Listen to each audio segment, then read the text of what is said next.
ರಾಜ್ಯ ಸಚಿವ ಸಂಪುಟ ಪುನಾರಚನೆ ಎನ್ನುತ್ತಿದ್ದಂತೆ ಸಚಿವ ಸ್ಥಾನದ ಆಕಾಂಕ್ಷಿಗಳಲ್ಲಿ ಮತ್ತೆ ಚಿಗುರು ಹೊಡೆದಿದೆ. ಈ ಬಗ್ಗೆ ಚಿತ್ರದುರ್ಗದಲ್ಲಿ ಮಾತನಾಡಿರುವ ಸಚಿವ ಸ್ಥಾನದ ಆಕಾಂಕ್ಷಿ ಶಾಸಕ ಟಿ ರಘುಮೂರ್ತಿ, ನಮ್ಮ ಕಾರ್ಯಕರ್ತರ ನಿರೀಕ್ಷೆಯಂತೆ ನಾನು ಕೂಡ ಅದೇ ಅಭಿಪ್ರಾಯದಲ್ಲಿದ್ದೇನೆ.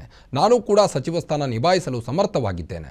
ಹೈಕಮಾಂಡ್ ಹಂತದಲ್ಲಿ ಪ್ರಸ್ತಾಪ ಮಾಡಿದ್ದೇನೆ. 3 ಬಾರಿ ಶಾಸಕನಾಗಿದ್ದೇನೆ. ಪಕ್ಷಕ್ಕೆ ನಿಷ್ಠೆಯಿಂದ ಕೆಲಸ ಮಾಡಿದ್ದೇನೆ. ಇದೆಲ್ಲವೂ ಕೂಡ ಹೈಕಮಾಂಡ್ ಗಮನಕ್ಕೆ ಇದೆ. ನಾನು ನಿರೀಕ್ಷೆ ಮಾಡಿದ್ದೇನೆ. ಚಿತ್ರದುರ್ಗ ಜಿಲ್ಲೆಯಲ್ಲಿ ವಾಲ್ಮೀಕಿ ಸಮಾಜಕ್ಕೆ ಮಂತ್ರಿ ಸ್ಥಾನ ಕೊಟ್ಟಿಲ್ಲ. ನಮ್ಮ ಪಕ್ಷ ಈ ಬಾರಿ ವಾಲ್ಮೀಕಿ ಸಮಾಜಕ್ಕೆ ಕೊಡ್ತಾರೆ ಎಂಬ ವಿಶ್ವಾಸವಿದೆ. ಜಿಲ್ಲಾವಾರು ಜಾತಿವಾರು ಲೆಕ್ಕ ಹಾಕಿ ಹೈಕಮಾಂಡ್ ಮಣೆ ಹಾಕುತ್ತದೆ. ಆ ರೀತಿಯಲ್ಲಿ ಬಂದಾಗ ನಮ್ಮ ಸಮುದಾಯದ ವಿಚಾರ ನೋಡಿ ಮಣೆ ಹಾಕಲಿ ಎಂದು ಹೇಳಿದರು. ನಾನು ಅದೇ ಅಭಿಪ್ರಾಯದಲ್ಲೇ ಇದ್ದೀನಿ. ನಮ್ಮ ಕಾರ್ಯಕರ್ತರು, ನಮ್ಮ ಮುಖಂಡರು ಏನು ನಿರೀಕ್ಷೆನಲ್ಲಿದ್ದಾರೆ, ಸೊ ನಾನು ಅದಕ್ಕೆ ಎಲಿಜಿಬಲ್ ಇದ್ದೀನಿ ಅಂತ ಹೇಳಿ ಭಾವಿಸ್ಕೊಂಡಿದ್ದೀನಿ. ನಮ್ಮ ಪಕ್ಷ ಅದನ್ನು ಕನ್ಸಿಡರ್ ಮಾಡ್ತದಂತ ನಾನು ನಿರೀಕ್ಷೆನಲ್ಲಿದ್ದೀನಿ.